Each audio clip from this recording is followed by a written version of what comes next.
No Fala Sério de hoje, nós estamos tratando da informalidade, mais especificamente da economia subterrânea. Negócios que não pagam imposto, trabalhadores que prestam serviço sem terem contrapartida qualquer direito respeitado. Nós estamos recebendo o Dr. Roberto Abdenur. Dr. Roberto é presidente executivo da Ético. Ético é o Instituto Brasileiro de Ética Concorrencial. Nós estávamos, antes do intervalo, doutor Roberto, falando do trabalhador que está subempregado, porque na minha maneira de enxergar, aquele que trabalha nessa economia subterrânea, na verdade ele tem um subemprego, porque ele não tem nenhum direito, não é? Exatamente. E ele está cada vez com maiores dificuldades de sair dessa economia informal ou subterrânea. Por quê? Porque o mundo formal exige trabalhadores cada vez mais bem qualificados.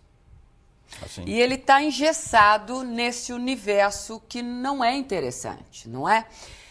Existem procedimentos, o Instituto de alguma forma oferece dicas para esse trabalhador, recebe esse trabalhador, recebe a informação desse trabalhador com empresas que não estão aí na informalidade. Tem um procedimento que aproxime o Instituto desse universo de trabalho? Não propriamente. O Ético é uma entidade não lucrativa, né? Enfim, patrocinada por múltiplas empresas, diferentes setores, mas que trabalha na área das políticas públicas, no esforço de entender o problema, estudá-lo, analisá-lo, quantificá-lo, quando possível, como é o caso da economia subterrânea, né? Tratamos de outros desvios de concorrência que prejudicam a boa concorrência, o bom ambiente de negócio. Tratamos de programas educativos, né? Hoje, por exemplo, de manhã eu estive gravando um clipe para uma campanha da Câmara Americana de Comércio no Brasil, que é uma entidade eminentemente brasileira, né? Que visa levar à escola melhor conscientizar os alunos das escolas primárias e secundárias para os males, por exemplo, da pirataria, né? Que vai junto com a economia subterrânea.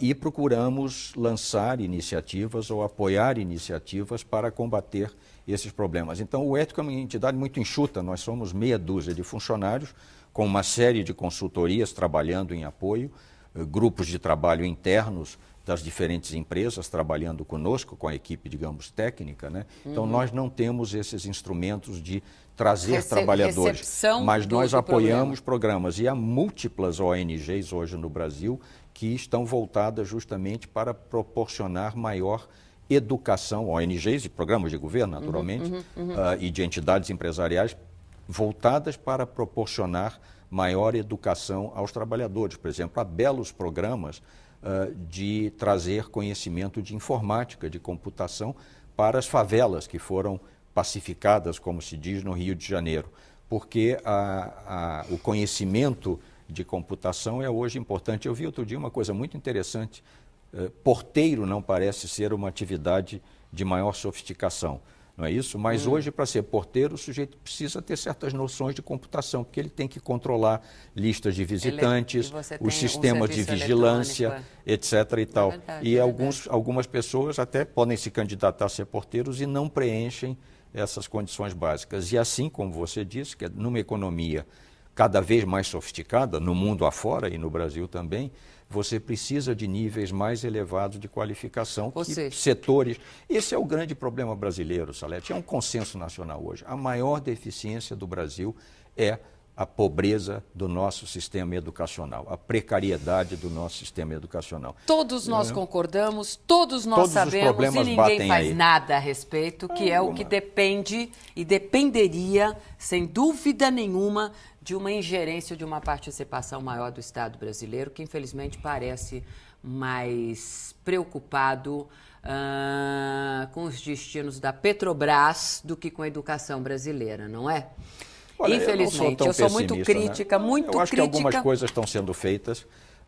A coisa técnica agora da mas presidente há muitas Dilma, deficiências, claro. Né? Veja a qualidade do ensino, O ensino básico, o desempenho dos brasileiros. Olha o salário que é pago para os professores, doutor Roberto. Olha a qualificação dos nossos professores.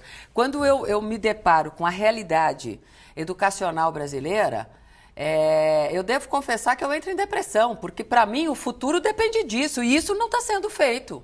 Quer dizer, o Estado está avançando, mas não está avançando exatamente nos setores de maior importância, que é saúde e educação. Fica aqui a minha crítica, mas não é isso que está em discussão neste momento. Doutor Roberto, de qualquer forma, a esse trabalhador que está na informalidade, a dica é: se capacite, busque apoio numa melhor qualificação, busque esse diferencial. Caso contrário, você vai estar sendo, sim, engessado nessa economia subterrânea.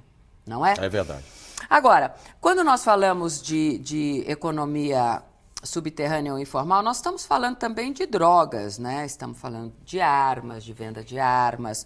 Como é que se consegue, como é que o Instituto consegue dimensionar isso? Salete, o cálculo da economia subterrânea não inclui as atividades, como eu dizia, criminosas propriamente ditas, né? Quer dizer, algumas atividades na informalidade são legais, apenas elas não pagam imposto, não estão inseridas na sociedade organizada. Informal, essa agora, daí a criminalidade é outra história, embora Isso. possa haver ramificações ou enfim, vinculações entre uma coisa e outra. Esse é outro problema sério no Brasil, que é o problema da segurança pública, né? Quer dizer, há alguns aspectos da economia informal e outro tema que é a pirataria, por exemplo, que hoje está sendo muito combatida no Brasil. A pirataria está, essa sim, muito mais próxima da criminalidade, porque por detrás do sujeito que você vê na rua, do vendedor ambulante, está toda uma rede verdadeiramente criminosa, com uma logística sofisticada, internacional, enfim, produzindo, trazendo contrabando e distribuindo pelas ruas afora ou em determinados shoppings por aí, produtos pirateados. E muito da renda disso vai financiar o tráfico de drogas, o tráfico de armas, o contrabando nas fronteiras e nos portos por aí.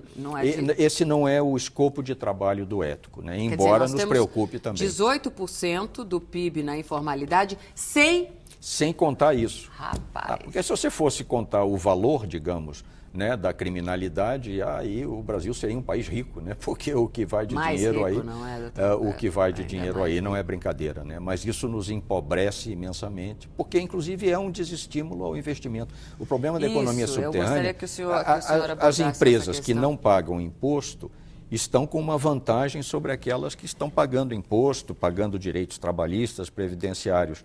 De maneira que há casos em que algumas empresas deixam de fazer investimentos novos ou investimentos para expandir a sua capacidade produtiva porque não tem condições de competir naquele segmento e tal com quem não está pagando imposto, né?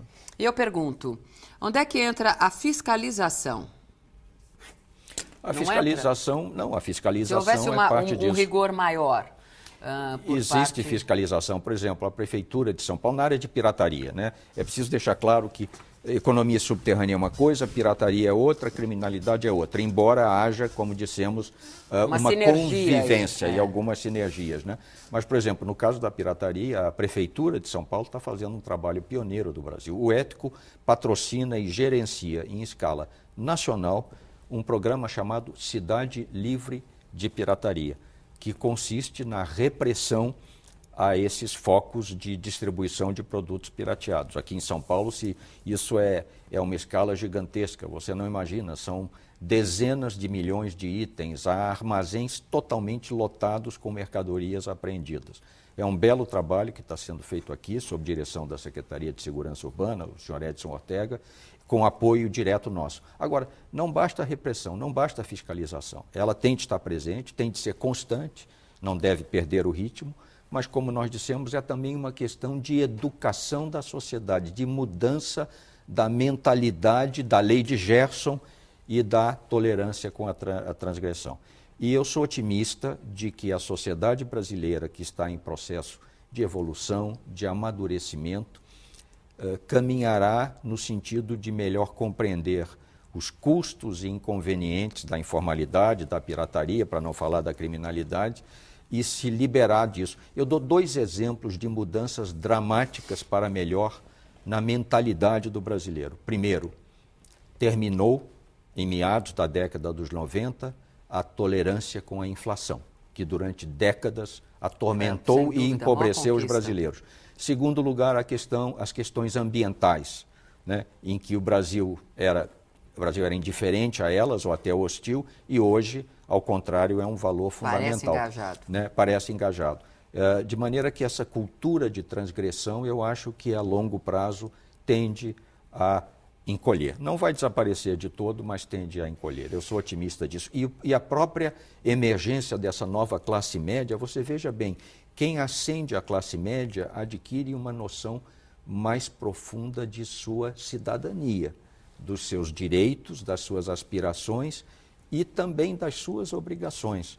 De maneira que o crescimento da classe média no Brasil é um fator importante, mais a médio e longo prazo, para o encolhimento de todas essas irregularidades que há no Brasil. Eu sinto uma resistência muito grande, doutor Roberto, por esse contato que nós temos com os nossos telespectadores, quando você coloca a questão dos direitos e deveres. E cada vez mais, nessa comunicação que nós fazemos, eu percebo o nosso telespectador, que é o trabalhador brasileiro, questionando o seguinte: que deveres se os meus direitos não são garantidos? Que história é essa, jornalista, de taxar como negativo ou como ausente de cidadania o camelô que vende o produto contrabandeado, se todo o dinheiro que nós pagamos em imposto, e não é pouco, e me fazem conta de luz, que 50% é imposto, isso serve para a bandalheira de Brasília. Do que a senhora está tratando, jornalista, quando a senhora faz críticas ao trabalho informal? E eu já fui questionada desta forma. Então, esta coisa do direito e do dever, nós chegamos numa situação de perigo. Porque quando você não tem o seu direito respeitado, como é que você vai cobrar o dever daquele cidadão? Rapidinho, eu volto depois do intervalo.